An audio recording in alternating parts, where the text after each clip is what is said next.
আমার মনে আকাশে আজ জলে সুখ তারা। এই গান শুনে হয়তো হঠাৎ করেই দর্শকদের মনের ক্যানভাসে যার ছবি ভেসে ওঠে তিনি ভারতের প্রখ্যাত শিল্পী কুমার শানু। না, তিনি কুমার শানু নন। গান গাইছেন বাংলাদেশেরই নওগাঁর মিঠুন চন্দ্র বর্মন। হৃদয়ের মাঝে তুমি আছো তবু, এ বুকের মাঝে কেন পাই না।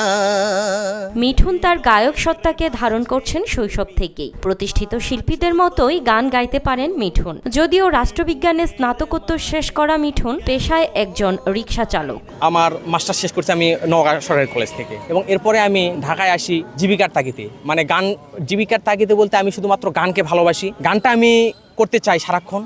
সেজন্য আমি চিন্তা করলাম যে এখানে এসে কোনো কিছু একটা করব, আর গানটাই সারাক্ষণ করব। চাকরি করলে হয়তো গানের চর্চার সুযোগ পাবেন না, তাই স্ব ইচ্ছায় স্বাধীন পেশা হিসেবে রিক্সা চালানোকে বেছে নিয়েছেন মিঠুন চন্দ্র বর্মন। এতেই আনন্দ পান তিনি।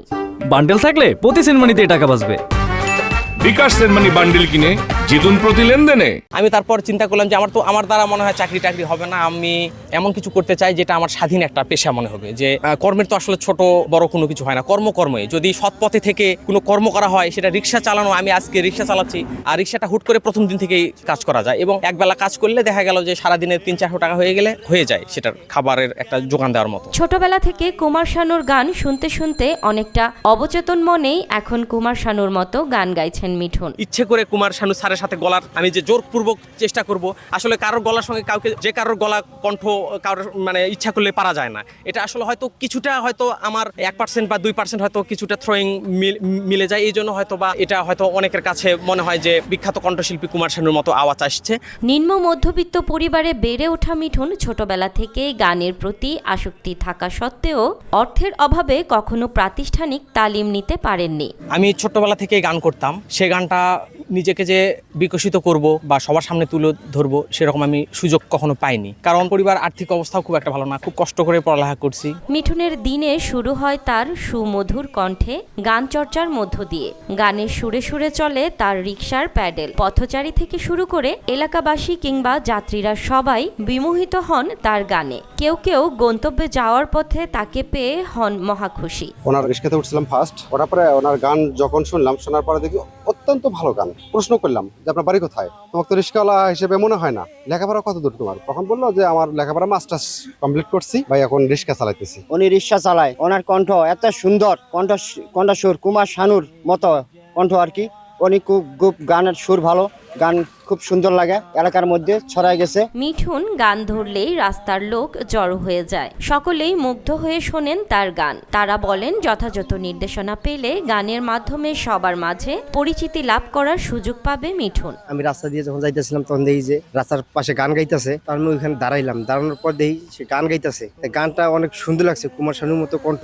গানটা আমি 3টা গান গাইছে সে, আমি 3টা গানে দাঁড়িয়ে সেখানে দেখছি। দেখার পর আমার কাছে মনে হয়েছে যে না, তার গলার কণ্ঠ অনেক ভালো, কেউ যদি তাকে সাপোর্ট করে সে অনেক দূর এগিয়ে যাইতে পারবে। আমি যখন ওর গান শুনি তখন আমি চিন্তা করছিলাম যে মানে কণ্ঠটা একদম কুমার শানুর মতো লাগতেছে। তখন আমি ওর গানটা শোনার পর রিক্সাটা থামানোর পরে আমি ওর প্রায় 3-4টা গান শুনিও, ঠিক আছে। তো ওইখান থেকে ওর সাক্ষাৎকারটা আমি পাই। ছোটবেলা থেকেই মিঠুন স্কুল কলেজের বিভিন্ন অনুষ্ঠানে বাংলা ও হিন্দি গান গাইতেন। সবাই নাকি বলতো সেই জনপ্রিয় শিল্পী কুমার শানুর মতো করে গান গায়। সেই তখন থেকেই মিঠুন গেয়ে চলছেন কুমার শানুর গান।